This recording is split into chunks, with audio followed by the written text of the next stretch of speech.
Hi everyone, welcome to Luby's World. Today, let's talk about the history of our color blue. In order to understand how colors came to be, we need to dive into the big three primary colors. But why are they primary? Great question. Let me explain. They are the foundation colors that cannot be created by mixing any other colors together, but they can be mixed to create almost every other color in existence. Now, let's dive into the history of blue. It's a fascinating bit of history because, for a long time, humans didn't really have the color blue, at least not in our vocabulary. While the sky and ocean have always been there, blue is incredibly rare in the rest of the natural world.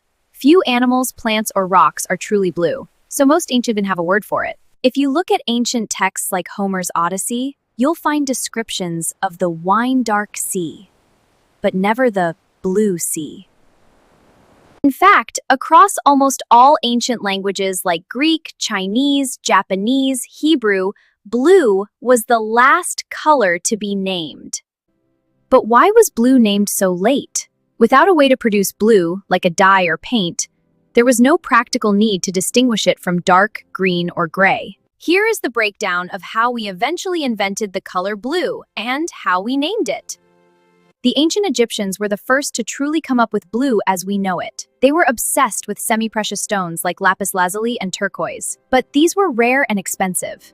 Egyptian blue had to be made by heating silica, lime, copper, and alkali. The result was a vibrant blue glass ground into powder for paints. This made the color accessible, giving us one of the first words for blue. During the Renaissance, blue pigment was so expensive that artists like Michelangelo and Vermeer waited for their patrons to buy it. It was typically reserved for the most important figures in a painting, like the Virgin Mary. Which brings us to accidental discoveries and modern blues.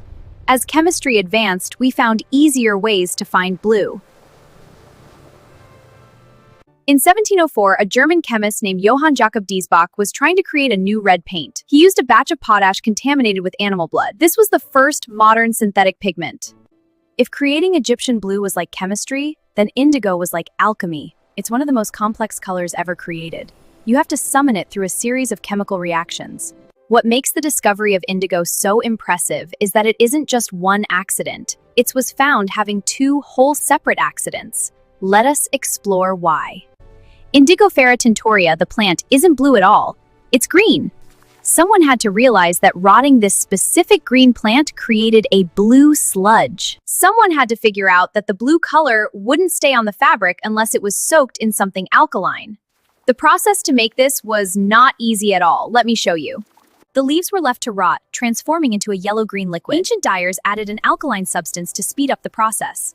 Urine was a common catalyst, helping the dye bond to fabric. In remote areas, artisans use ancient fermentation methods. Many now use overripe fruit or wood ash, but the urine method is still known as the oldest reliable way. It's used when other resources are scarce. Blue is just a fascinating color to learn about, isn't it?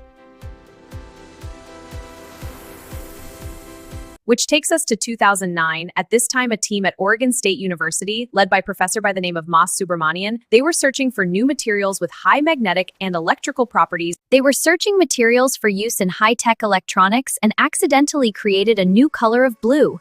They named it yinen. How did they come up with the name yinen? It's actually a chemical shorthand for the elements used to create it. They took white powders of yttrium, indium, and manganese oxide. Fascinating, right? The team mixed these elements together and placed them in a furnace. They heated the mixture to a staggering 1200 degrees Celsius.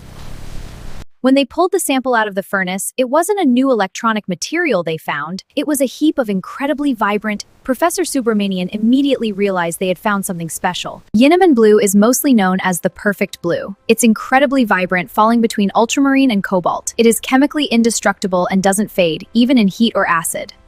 Yinnem has high infrared reflectivity. In 2026, it's being used on buildings to keep them cool by reflecting heat, essentially acting as a green technology for energy efficiency. Cool, right?